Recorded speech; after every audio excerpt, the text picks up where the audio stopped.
Welcome to Ask and Learn. In this exercise, we're going to need the concepts of force and acceleration. So let's briefly review these concepts before diving into the exercise. So first, we need to remember that according to Newton's second law,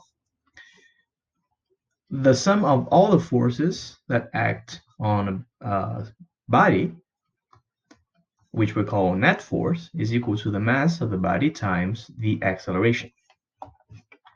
And also, the acceleration is equal to the first derivative of the velocity with respect to time. Okay, so with this information, we can proceed with the exercise. So in our problem, we have a block A that has a mass of 50 kilograms and a motor B that exerts a certain force on a rope that connects B to A.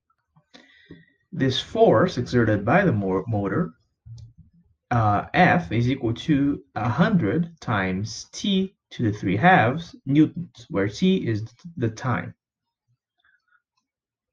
And we also have the information that the coefficient of static friction between block A and the surface is equal to 0.4, while the coefficient of kinetic friction is equal to 0.3. Given this information, our goal is to find what is the velocity of block A after a time of 5 seconds has passed. Okay, so in order to proceed with the exercise, we need to take some steps first. So first of all, we need to find at what time the block starts moving. So the block is initially at rest. That information is given to us by the problem. And at some point between 0 seconds and 5 seconds, the block starts to move. We need first to find what is this time. Okay. Now we know that the total force, or actually the sum of the forces that act on block A is the sum of the force F that the cable exerts on A with the force of friction, which I'm going to call FF, that acts on A. When the block is still, when it's at rest, the force of friction steadily rises as the force F that's applied on the block rises. And the maximum value that the force of friction can have is equal to the coefficient of static friction, mu s, times the normal. And the normal force in this situation is just the mass of the block times g. Because remember that there is a force of gravity, mg, acting downwards on the block, and there is also a normal. So for the forces to be balanced, we need that the normal force is equal to be equal to mg. So the maximum value of the static friction is mu s times mg. So we have that the force minus mu s mg is equal to 0, since the acceleration of the block is 0, since the block is at rest. Okay, now notice that if the force increases, if the force F increases more, then the block will start moving because it has already reached the maximum value of the static friction. So at the time when the force F is equal to mu s mg, the block starts moving. So if we solve this equation, we can find what time that corresponds to. So we have t times 100 times t to the 3 halves is equal to mu s, which is equal to 0.4, times the mass times 9.8 So t is equal to 0.4 times 50 times 9.8 divided by 100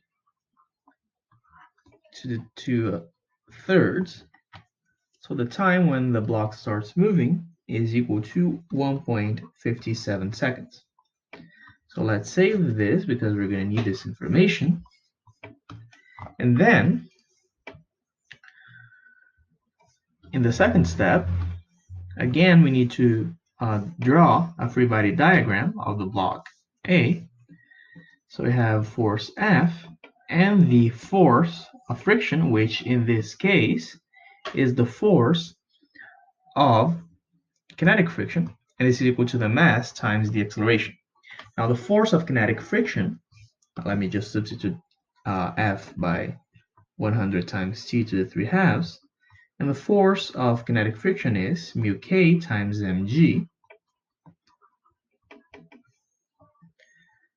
Okay, so we have 100 t to the 3/2 minus mu k, which is 0.3 times 50 kilograms times 9.8 meters per second squared, and this is 50 times a.